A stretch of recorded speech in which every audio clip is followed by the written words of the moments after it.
everyone, today it's a book review and it's on Passenger by Alexandra Bracken. I finished this Saturday night, I think, possibly even Sunday morning, but that's neither here nor there. And it's billed as a YA romance, time travel, treasure hunt story. So first up, if you've been told this is a pirate treasure hunt through time, get that idea out of your head. This is not Treasure Island. I did read a couple of reviews on Goodreads, which, you know, is a good thing to do, I think, where people were saying they were expecting a treasure hunt and it didn't start till literally halfway through the book. And they meant 50% through the book. I'd like to point out Treasure Island also did not start with a treasure hunt until about chapter 10, when all the setup's been done, we've introduced the characters, we know what's at stake. This is also not really a treasure hunt story. It's a time travel romance.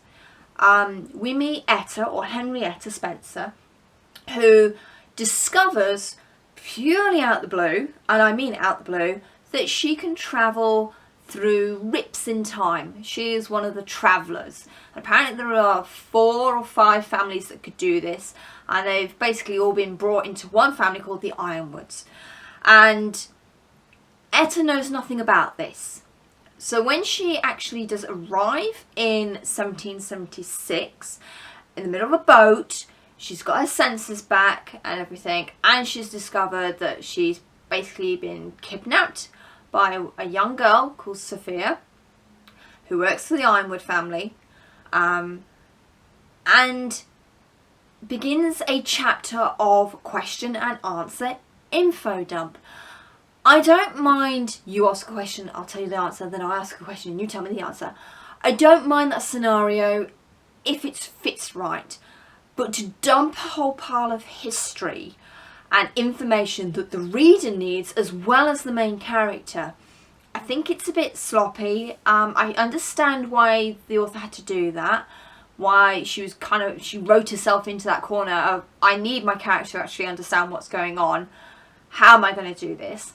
But to have a kidnapper telling the kidnappee what's going on, how to time travel, how this all works, and why she's involved, almost right down to the full details. One, doesn't make sense, because the kidnapper's not going to tell you any info that might help you.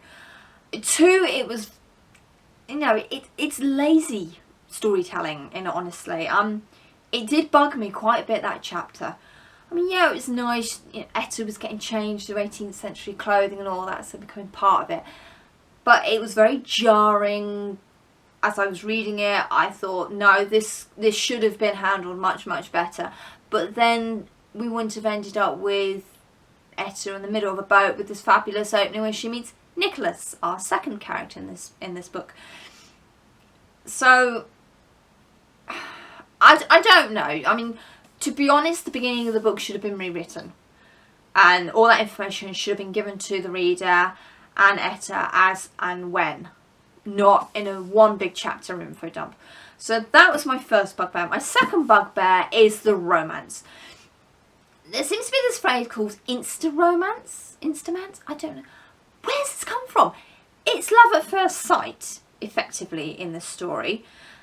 Etta comes out on the boat, basically a wild animal, fending off all the seamen, and Nicholas lays eyes on her, and he's smitten within seconds of seeing her. He's absolutely smitten, and then she probably falls over the side of the boat and needs rescuing. I would say this happens quite early on in the book, so I'm not giving you any major plot spoilers, okay? Nicholas has to rescue her, and then gets all possessive because the surgeon's trying to save her life, and it's like, what are you doing touching her? He's saving her life, get over it. And then it's the whole, no, I shouldn't, yes, I want to. Oh, it's just like, really? We're going to go down this line? I just found the whole development of the romance wasn't that great. Once they'd got past the, no, we can't do this, yes, we can do this, and, you know, sod the future, let's live for now, and that was pretty fine, but that was quite a way into the story. But it did go from love at first sight, but we're not going to do anything about it, to all over each other like a rash. And I just thought there was no development in the middle whatsoever. So yeah, that was a bit disappointing. However, the story concept, how they time travel, you know, the fact it's a few people in these few families, and the whole setup of actually it's like the Godfather in the 18th century, the Ironwood family got a stranglehold on everything and controls how people are allowed to travel, when they're allowed to travel, and if they're allowed to travel. I really like that setup. I also like the idea that, you know, Etta's been thrown at the deep end and then sent off on this dangerous quest that nobody else has been able to complete. It's already claimed 3 lives, and you just sit there and think, yeah, that's quite good. You know, hunt through time for an object that could cause a huge power rift. That's a brilliant idea. I did like the descriptions that were in here. We obviously go through several different time periods and different cultures and countries. This isn't just a westernised time travel. This is all over the place, and I really like that. I'm hoping to see more of it in Wayfarer. I know some people complain that it was boring, it was all description, but to be honest, I want to be immersed in what time I'm supposed to have landed in with Etta. I want to understand the sights, the smells, the colours, the textures, the feels, because that's how you immerse yourself in the world. It's called world building, and I really like details in stories. If you don't like the detail telling in here, I'd probably say avoid Outlander, because it's got some beautiful prose in there of description. But if you find description boring, then, you know, you're going to miss out on a really good set of books. So I really liked it. I have to say, overall, despite its 2 main flaws, I really did enjoy Passenger. And I will be continuing with Wayfarer, which I've got on the shelf ready to go. The fact I picked up Passenger based on this cover alone, and I mean Wayfarer, I didn't know Passenger existed first. I picked it up on this cover.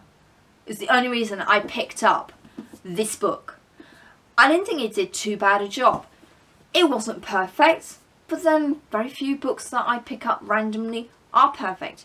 It had a couple of bugbears, but I can look past that and I can still enjoy the story.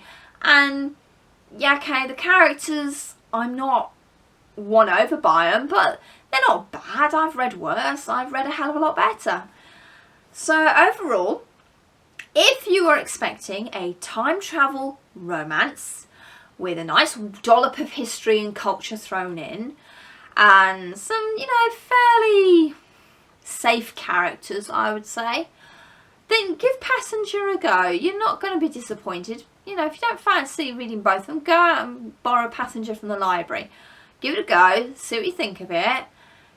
Do watch out for that question and answer info dump and try and get past it. It is only 1 chapter. I would hasten to add the chapters are very long. They're at least 20 pages. It doesn't mean you get through the book quite quickly, but they're long chapters, so just be aware of that. The prose, you're either going to like it or you're not. It's just one of those things, and there are a couple of phrases that are a bit odd. You might have to twist your head around, but I'd just go with the flow and just go with it. But on the whole, Passenger, an enjoyable read. Time travel, romance. Not a treasure hunt, not really. Okay, so there you go. So that's my review of Passenger. Let me know what you thought of the book down below, or leave me the links to your review videos. That would be great. Thank you for watching and happy reading. Bye.